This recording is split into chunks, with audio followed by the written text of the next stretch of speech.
오늘 하나님 말씀 함께 생각해 보도록 하겠습니다.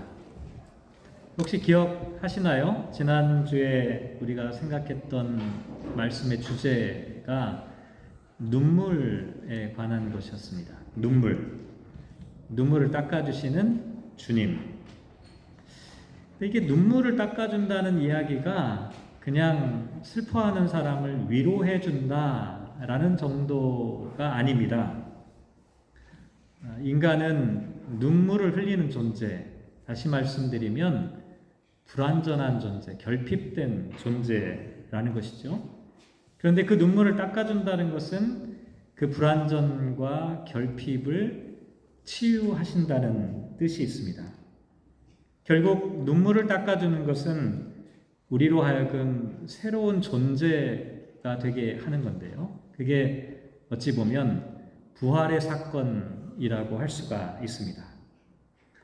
오늘은 교회 절기로 따지면 부활절 5번째 주일입니다. 부활절 5번째 주일. 혹시 그런 생각 해보셨나요? 우리가 교회력을 쭉 보다 보면 다른 절기들은 사순절 후 몇 번째 이렇게 얘기합니다. 아니면 성령 강림절 후 몇 번째, 이 애프터라고 하는 단어를 사용해서 표현하죠. 대강절도 마찬가지입니다. 대강절 후 몇 번째 이렇게 나와 있어요. 그런데 부활절만큼은 그렇게 되어 있지 않습니다. 부활절 첫 번째, 두 번째, 세 번째, 네 번째, 다섯 번째, 여섯 번째 이렇게 되어져 있죠. 이유가 있어요. 왜 그러냐면 부활의 사건, 부활절 절기는 과거에 있었던 그 절기, 그 순간만을 의미하는 것이 아니라 부활의 사건은 지금도 계속되고 있다라고 하는 뜻을 갖고 있습니다. 그래서 지난주도 부활절이고 오늘도 부활절입니다. 부활의 절기를 계속 살아가는 것이죠. 부활의 절기를 우리가 계속 살아가는 과정 가운데 기억해야 할 것이 있습니다. 이 부활이라고 하는 것이 여러 가지 측면에서 일어나는 사건인데요. 우리가 가장 잘 알고 있는 게 뭡니까? 육신의 몸의 부활입니다. 이건 빼놓을 수가 없죠. 예수님께서 몸이 부활하셨습니다. 그런데 몸이 부활하는 것과 함께 또 뭐가 있냐면 제자들이 문을 닫고 숨어 있었다고 말씀드렸잖아요. 마음에 닫힌 문을 열고 새로운 세계를 보는 것. 마음 문이 열리는 것도 부활입니다. 또 어떤 부활이 있냐면 기존에 그 사람이 살아가던 질서와 틀을 뛰어넘어서 새로운 삶을 살아가도록 이끄시는, 좀 유식한 표현으로 하면 존재 방식의 혁명으로서의 부활도 있습니다. 오늘 우리가 살펴볼 말씀이 바로 이와 같은 겁니다. 사도행전 11장에 나와 있는 이 베드로와 고넬료의 사건, 그리고 요한복음 13장에서 예수님께서 말씀하고 있는 새 계명에 대한 이와 같은 말씀은 또 다른 부활의 사건입니다. 새로운 세계, 새로운 삶을 지향하고 새로운 존재로 다시 태어나기를 원하는 그와 같은 부활의 모습을 가르쳐 주는 것이죠. 먼저 사도행전 11장 1절부터 한번 이야기를 추적해 보도록 하겠습니다. 유대에 있는 사도들과 형제들이 이방인들도 하나님의 말씀을 받았다 함을 들었더니 이렇게 말합니다. 이방인들도 하나님의 말씀을 받았다. 이거 바로 앞에 나와 있는 사도행전 10장에 나와 있는 이방인 고넬료의 사건을 나타냅니다. 고넬료가 또 그의 가족들이 예수님을 믿고 세례를 받고 성령의 역사를 체험하는 사건이 사도행전 10장에 기록되어져 있었습니다. 우리 같으면 이런 일이 벌어지면 어떻게 할까요? 저 다른 동네에서 어떤 사람들이 예수님을 믿게 되었다. 우리는 아마 박수를 쳤을 겁니다. 기뻐했을 거예요. 예상치 못했던 사람들이 복음을 받아들였다라고 하는 그 소식은 우리에게 큰 위로가 되기 때문입니다.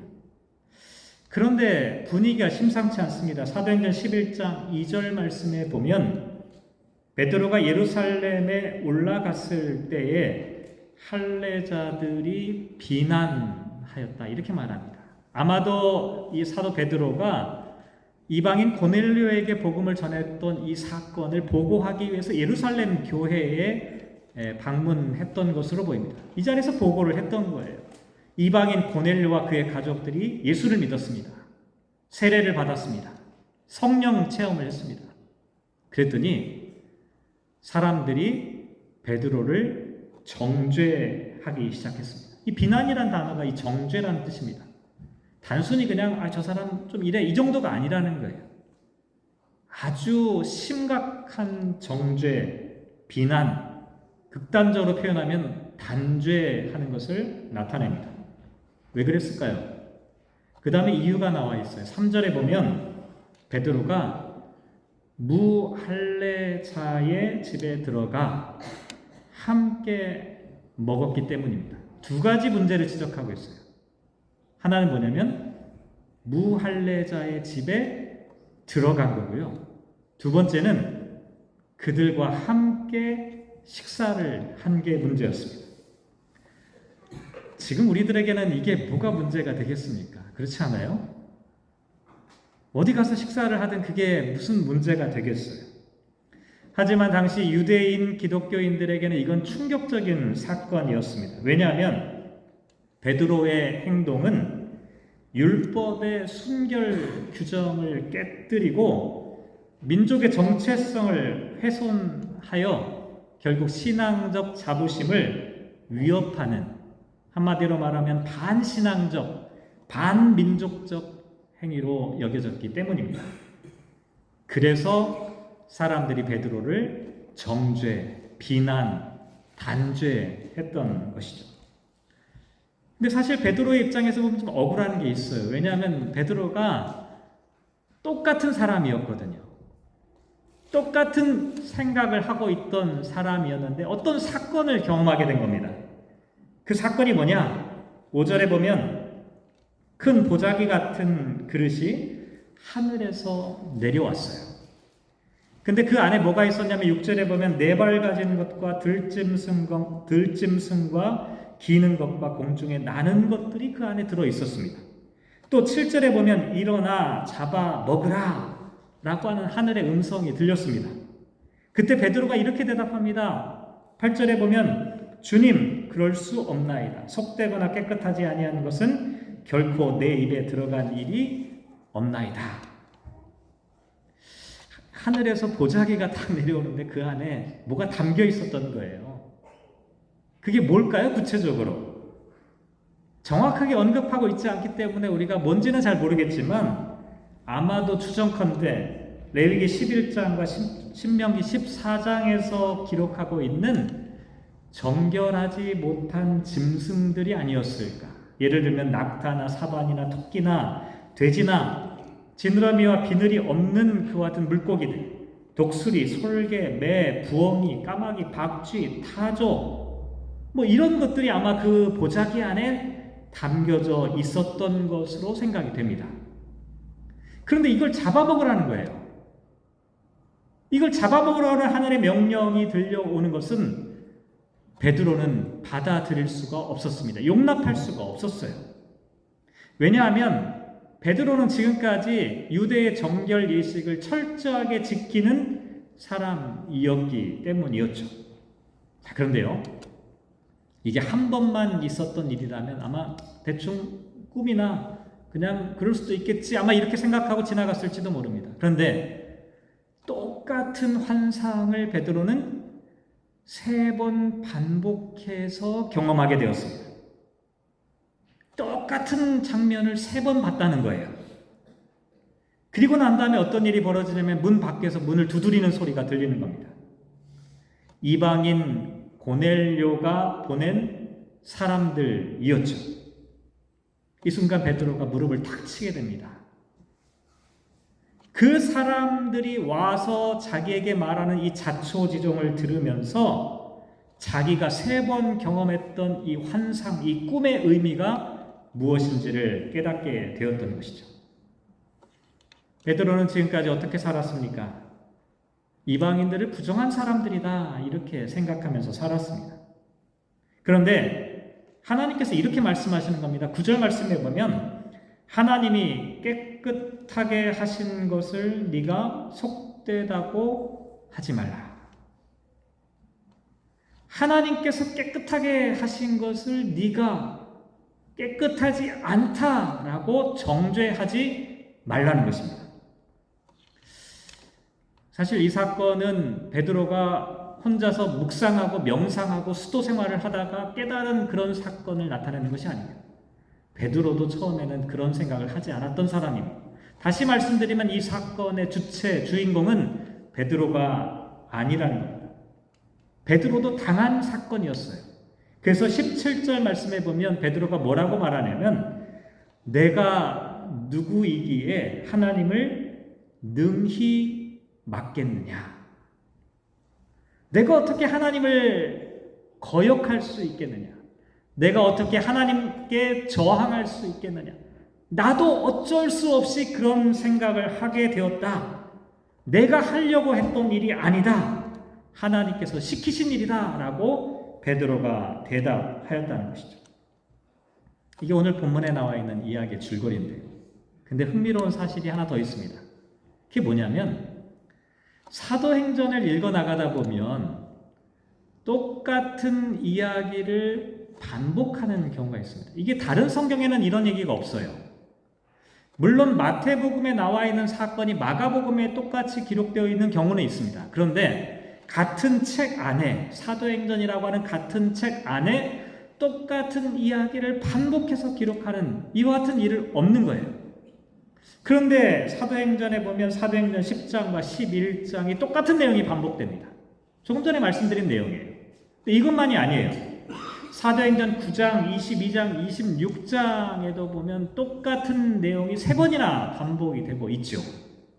그런데 흥미롭게도 10장과 11장에서 반복되고 있는 사건은 베드로가 경험했던 사건이었습니다. 저는 이걸 베드로의 회심 사건이다 이렇게 말하고 싶은데요. 그리고 9장과 22장과 26장에 기록된 사건은 사도 바울의 다메섹 사건, 사도 바울의 회심 사건입니다.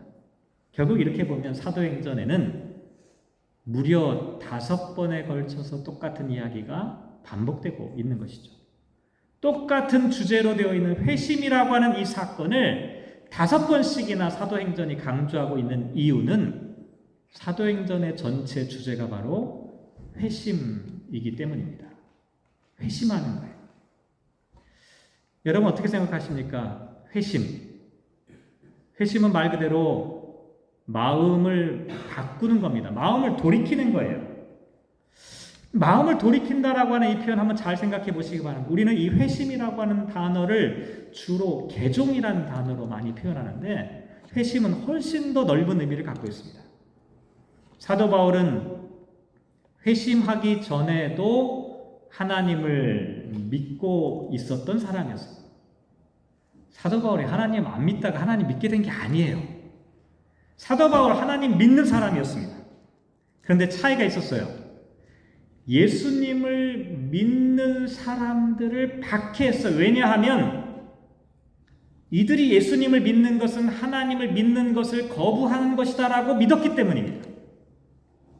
그런데 사도 바울이 다메섹에서 부활하신 예수님을 만난 후에 하나님을 제대로 믿으려면 부활하신 예수님을 믿어야 한다는 사실을 깨닫게 된 거예요. 그 전까지는 예수님에 대한 믿음과 하나님에 대한 믿음이 분리되어 있었는데 예수님의 부활하신 그 모습을 체험한 이후에 사도 바울은 하나님을 믿는 것이 바로 예수님을 믿는 것이다 라는 사실을 깨닫게, 이게 회심이었어요. 그래서 유대 교인으로서 살았던 사도 바울이 그리스도인으로 컨버전 하게 된 거죠. 베드로도 마찬가지입니다. 베드로 예수님의 제자였잖아요. 그것도 첫 번째 제자로 알려져 있습니다. 그런데 예수님을 알기는 알지만, 예수님을 믿기는 믿지만 베드로는 어떤 사람이었냐? 여전히 유대인의 관습과 가치관과 세계관과 믿음 안에서 살아가고 있었던 사람이었습니다. 그런데 베드로는 꿈과 환상을 통해서 이 세상을 향한 하나님의 보편적인 사랑과 구원을 깨닫게 되는 겁니다. 그 전까지는 유대인 그리스도인으로서만 살았던 베드로가 온 세상을 사랑하시는 하나님의 뜻을 발견하게 된 겁니다. 그래서 베드로의 회심은 유대인 그리스도인이었던 베드로가 온 세계를 품고 살아가는, 열방을 품고 살아가는 참된 그리스도인으로 회심하게 된 것이죠. 제가 가장 존경하고 사랑하는 이 신학자 중에 한 사람이 아주 유명한 분인데 신정통주의로 알려져 있는 칼 바르트라고 하는 분입니다. 이분이 하셨던 말 가운데 대단히 유명한 표현이 있어요. 어떤 표현이냐면 하나님의 계시는 전적으로 낯선 타자성의 침입이다. 말이 참 어렵긴 해요. 학자들은 말을 이렇게 대부분 어렵게 표현하는데 한번 곰곰이 한번 생각해 보시기 바랍니다. 하나님의 계시는 전적으로 낯설다, 타자성이다.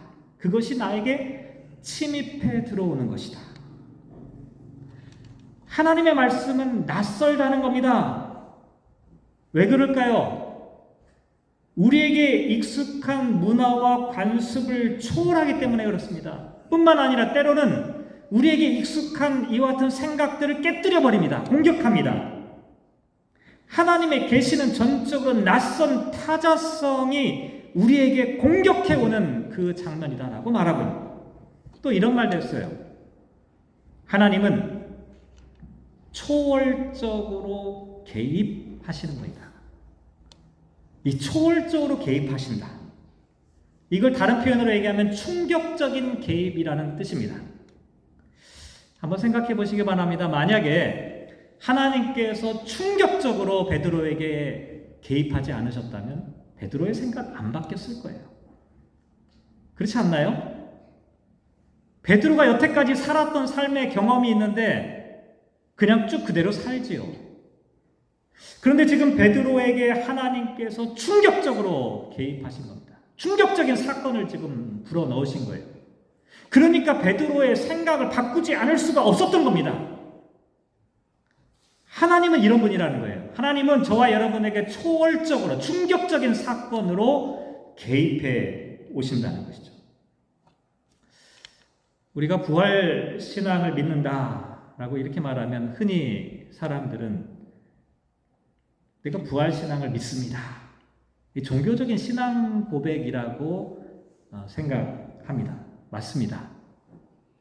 부활 신앙을 고백하는 것이 부활 신앙을 믿는 거지요.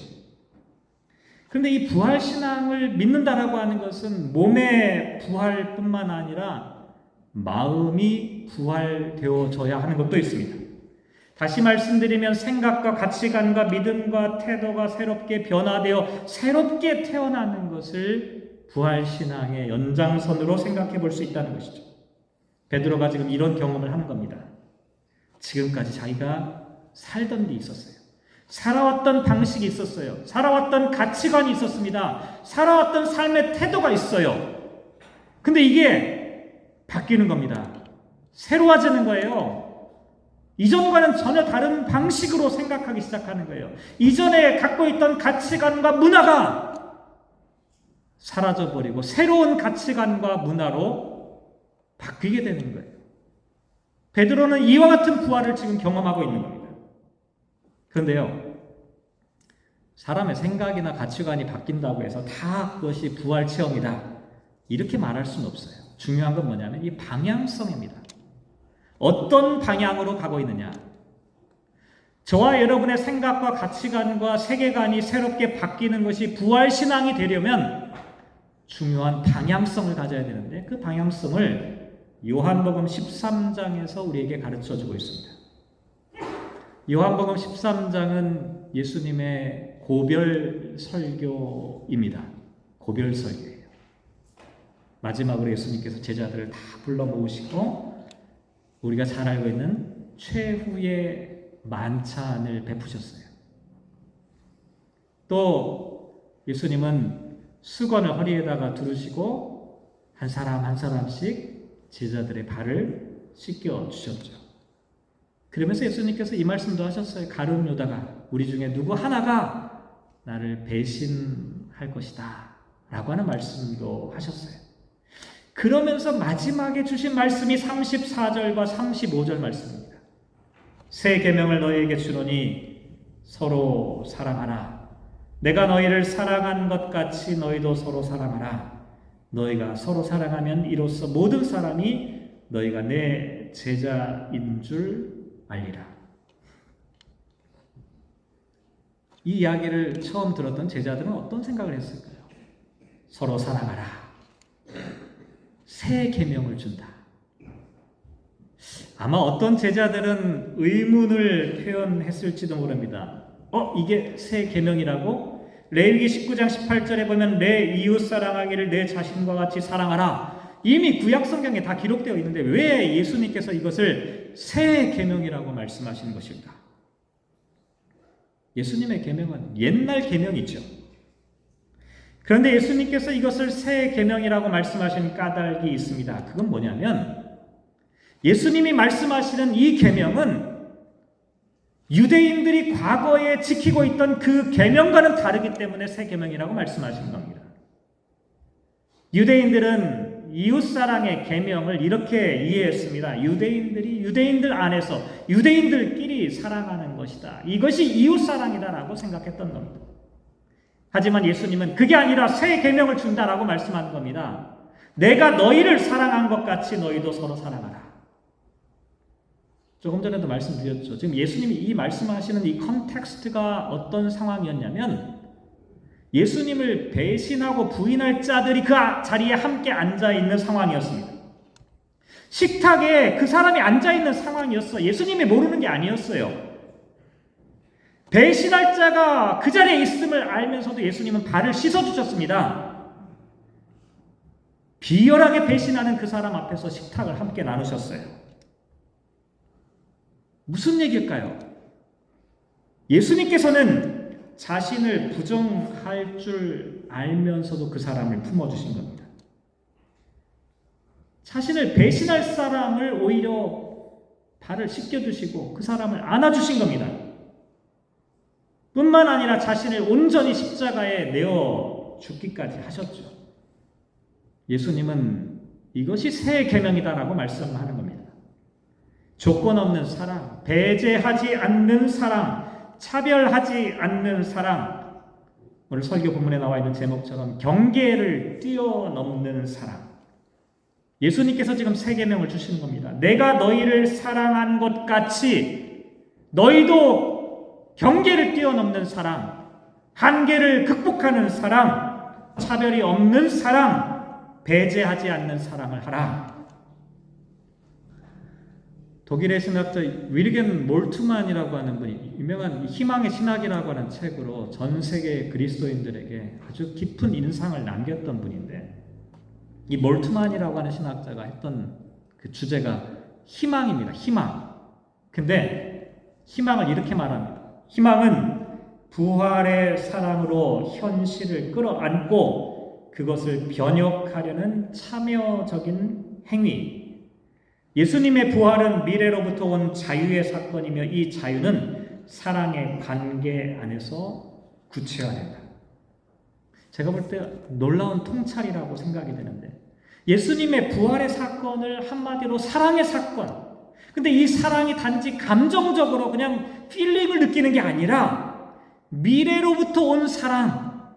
왜냐하면 그 사랑은 타인을 존중하고 품으면서 관계를 변화시키는 미래지향적인 사랑이기 때문이라는 것이죠.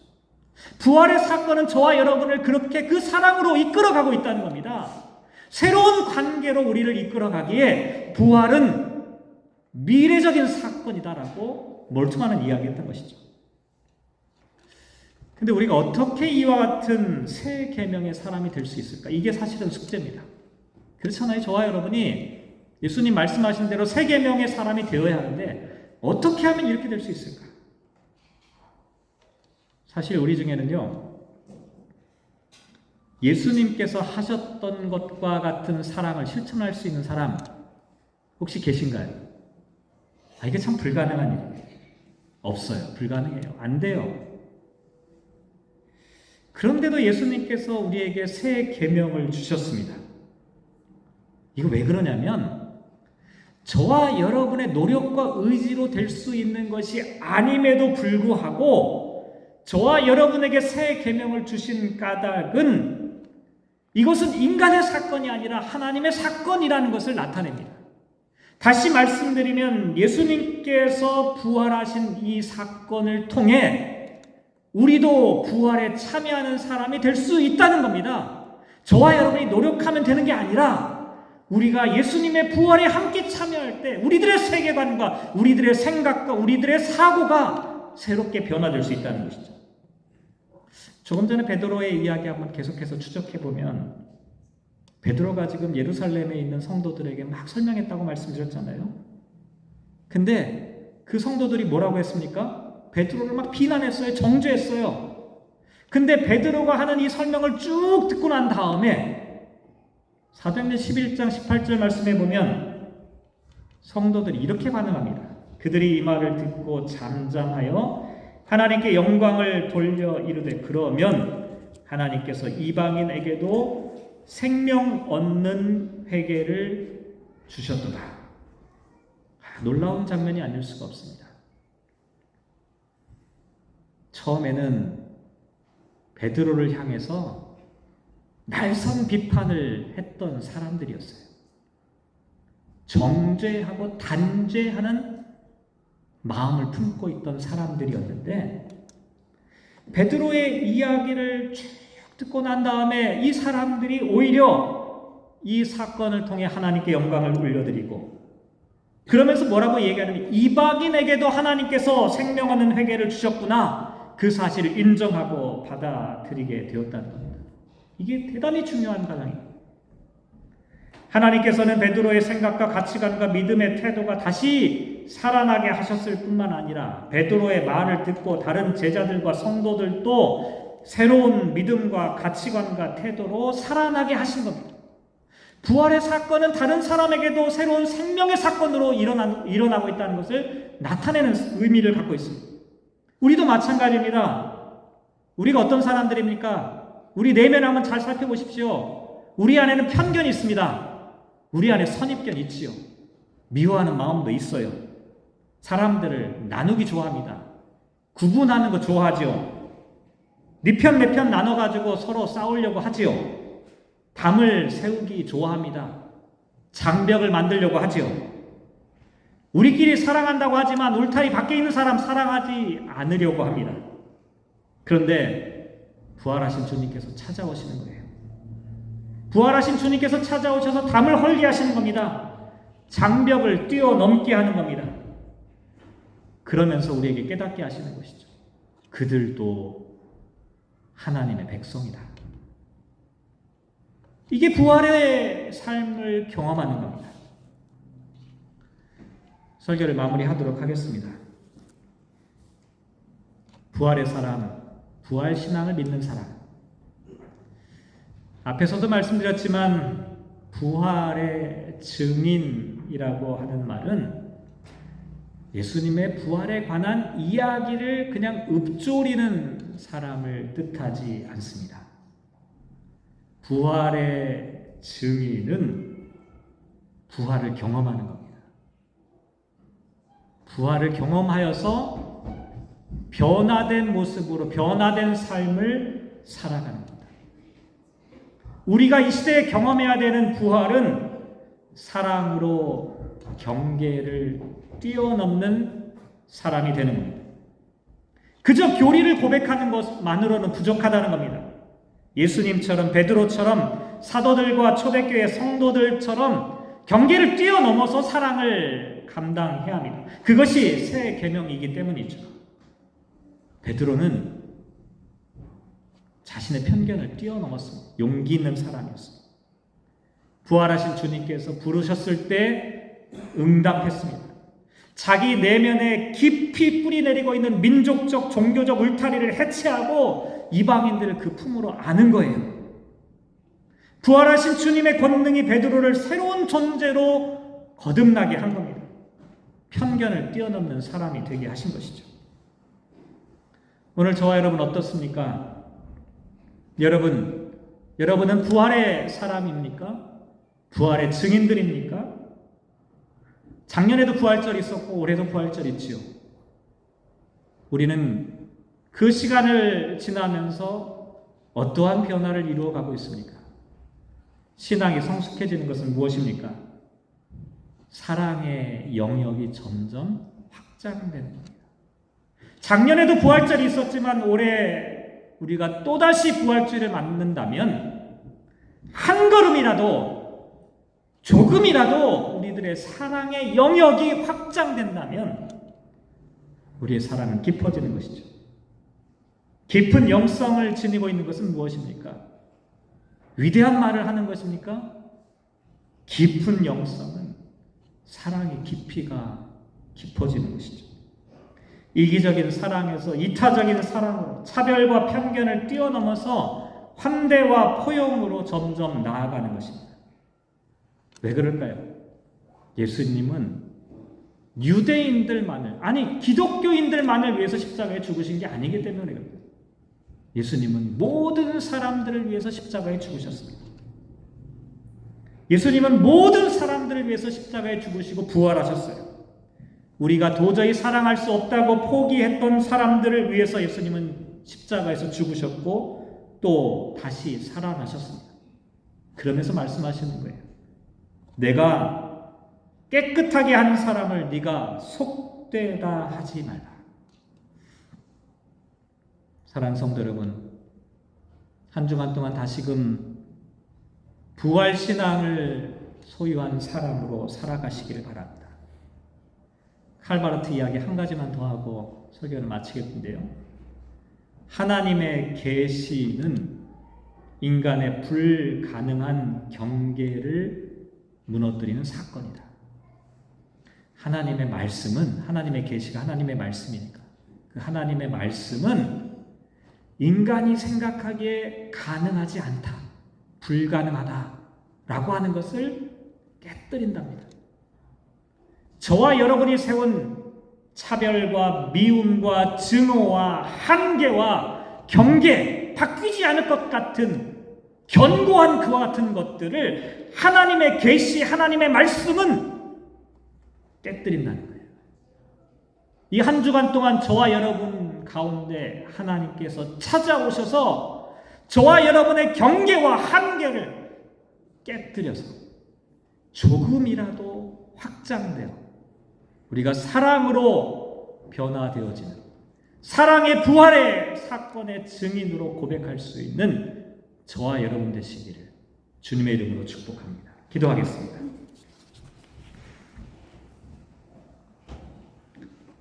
사랑의 주님, 부활절 절기를 지나고 있습니다. 혹시 우리가 여전히 무덤에 주저앉아 있는 사람이라면 부활을 경험하게 하여 주십시오. 부활하신 주님을 만나서 우리들의 생각이 바뀌게 하시고 우리들의 마음과 태도가 변화되게 하여 주십시오. 이기적인 마음에서 내 이웃을 조금이라도 더 생각할 수 있게 하여 주십시오. 미움과 분열과 분단과 증오의 장벽이 사라지게 하여 주십시오. 우리가 다시 살아나야만 천국 백성으로 온전한 삶을 살아갈 수 있습니다. 주여, 저희들의 강팍하고 메마른 심령 가운데 찾아오셔서 베드로에게 급격한 충격으로 하늘의 계시를 깨닫게 하여 주셨던 것처럼 우리에게도 하나님의 뜻을 하나님의 계시를 깨달아 알게 하여 주십시오. 한 주간 동안 그리하여 부활의 증인으로 부활을 실천하는 사람으로 살아가게 하여 주십시오. 함께 하시기를 소망하며 이 모든 말씀 예수님의 이름으로 기도합니다. 아멘.